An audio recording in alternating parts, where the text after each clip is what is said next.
নিজেকে দুদিন আড়াল করে দেখুন, 3 দিনের মাথায় আপনাকে কেউ মনে রাখবে না।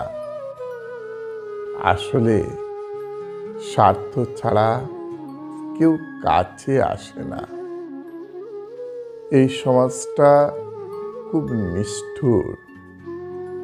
প্রত্যেকেই শুধু নিজেদের স্বার্থের জন্য দৌড়াচ্ছে। এ সংসারে অনেকেই রয়েছে যারা শুধুমাত্র তাদের স্বার্থের জন্য অন্যের সাথে সম্পর্ক রাখে। এমন মানুষের কাছ থেকে নিজেকে সরিয়ে আনুন, যে কিনা শুধুমাত্র স্বার্থের জন্য আপনার পাশে থাকে।